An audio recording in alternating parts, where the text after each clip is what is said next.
Bucks, but dark days ahead in Milwaukee. So you brought up Giannis Antetokounmpo, right? And you feel like it's inevitable that the Bucks and him are going to move on and they're going to find a different team for him to play for.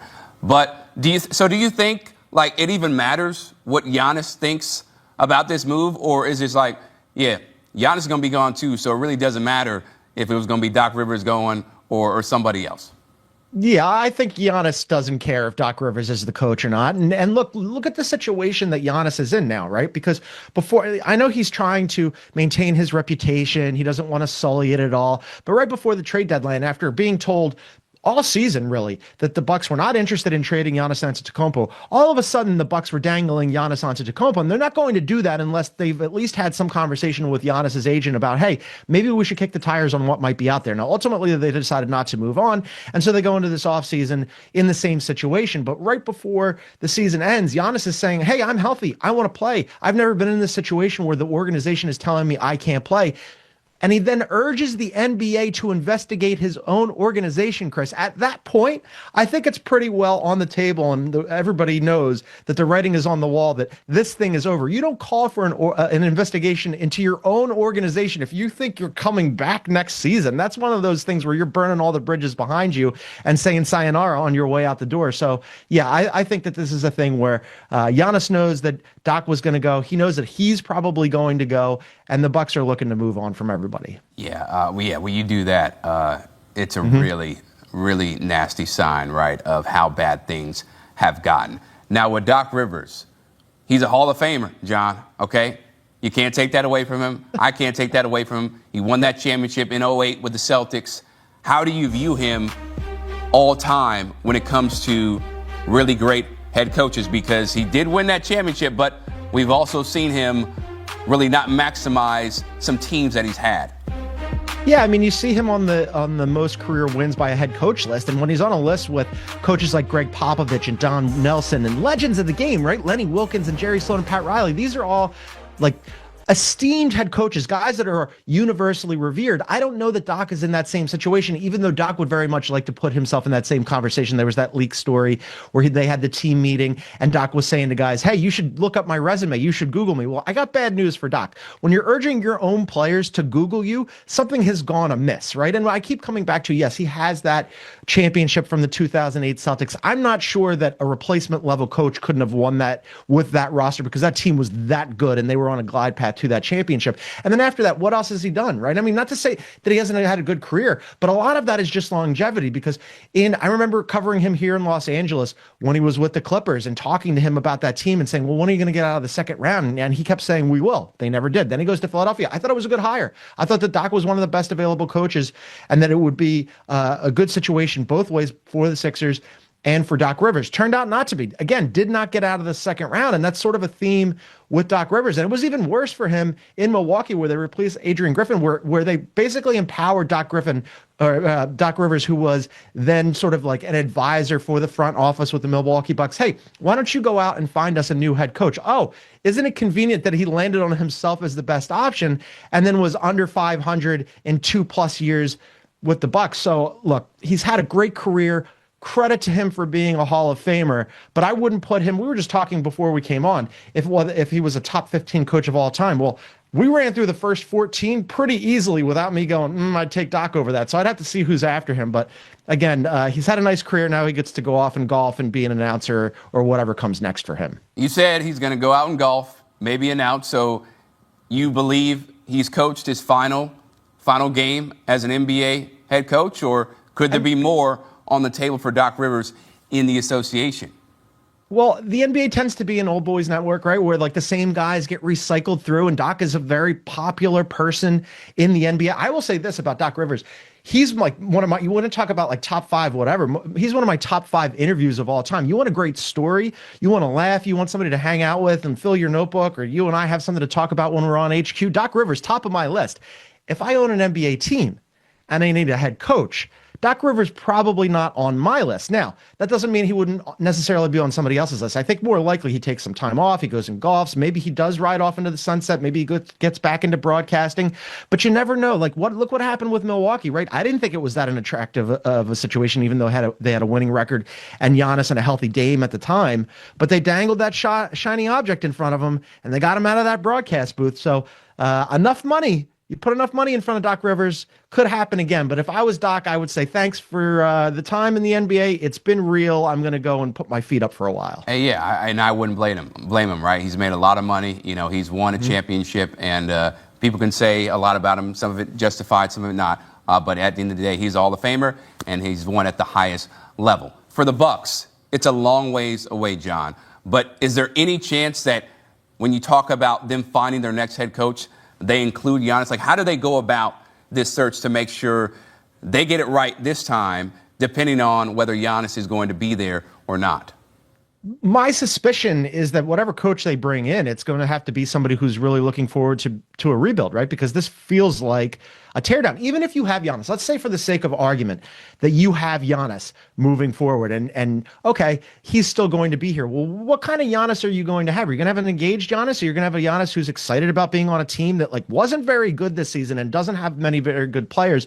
And oh, by the way, yes, they have a pick in the upcoming draft, but it's the worst between their pick and the Pelicans. So we'll see where that falls in the lottery. But I don't see a lot of ways for John Horst, the general manager, to really materially make this team a better team unless they go out and get a big haul for Giannis Antetokounmpo. So if that's the case, if you do have to in fact move Giannis, then whichever coach you're bringing in, you're not getting a big name to come in here and win now. This is one of those situations where I think back to Brett Brown when they were in the process years in Philadelphia with the 76ers. You're going to have to get a guy in here who is patient, who wants to work with young players, who wants to do development, and who realizes that this thing is going to be a build back up from the ground level, and it's going to take a long time for the Bucks to get back to a level where they were when they were winning a championship with Giannis. Those days are in the past. The future for them is all about starting over again. Yeah, there will be no instant gratification for this Bucks squad if Giannis indeed does leave, which seems likely at this point in time. John Gonzalez breaking it down. If Doc Rivers gone.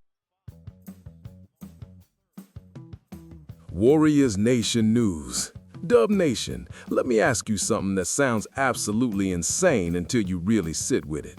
What if the last giant swing of the Stephen Curry era is not some small bench move, not some safe veteran signing, not some quiet tweak around the edges, but Giannis Antetokounmpo actually becoming a real Warriors target if Milwaukee finally breaks this thing apart? Aha, because this is where the story gets loud, emotional, and very, very serious.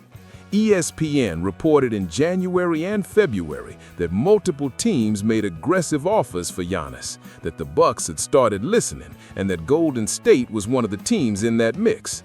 Then ESPN reported in March that Bucks owner Wes Edens framed the future in blunt terms. Giannis is heading toward a point where Milwaukee will either extend him or trade him.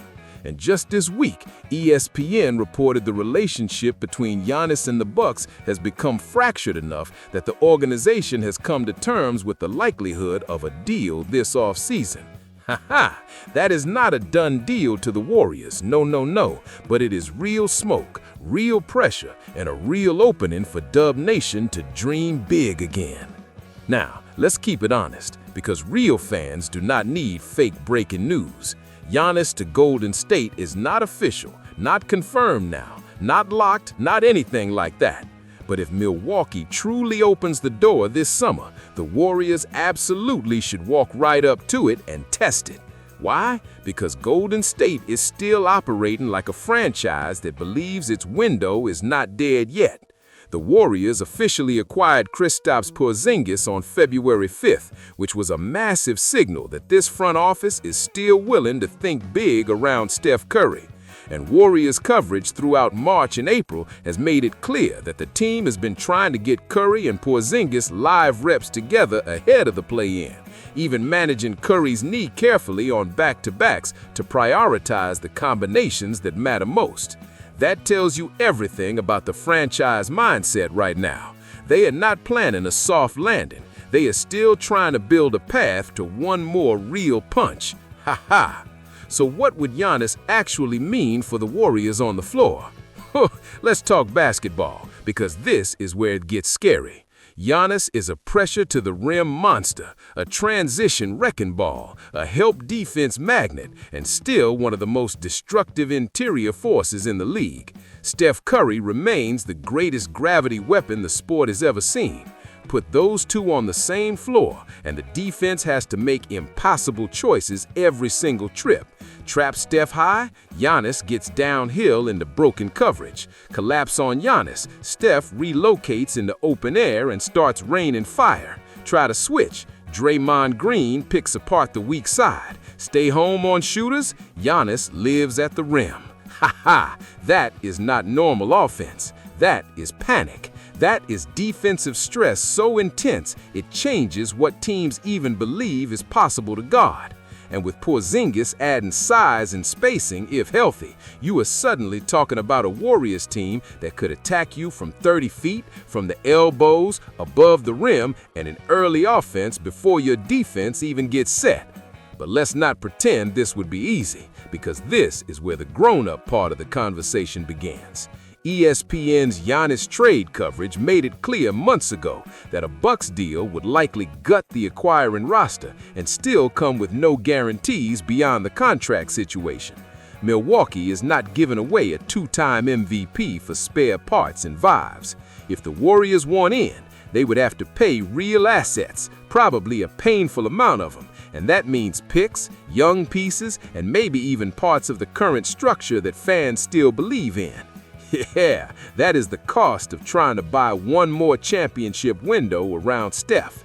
You are not paying for comfort. You are paying for upside. You are paying for the chance to make the whole league look over its shoulder again. And this is why the timing matters so much. Steph just came back from a long knee absence and immediately reminded everybody he still bins games, dropping 29 in his return and then swinging another win over Sacramento days later. Warriors.com and Reuters both showed the same big picture.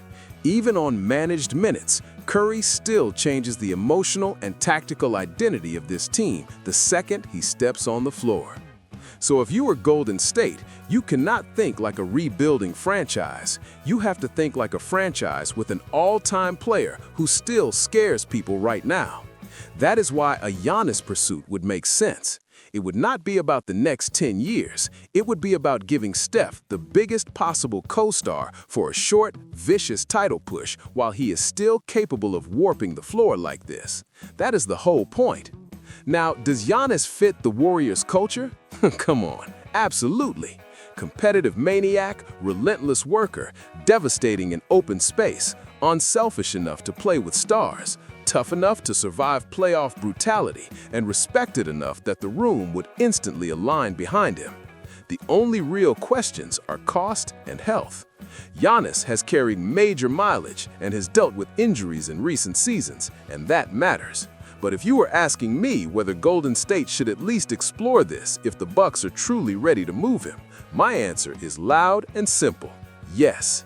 Yes, because the Warriors do not get many more chances to pair Steph Curry with a player who can realistically change the balance of power in one move. Yes, because this franchise has already shown it is still willing to be aggressive.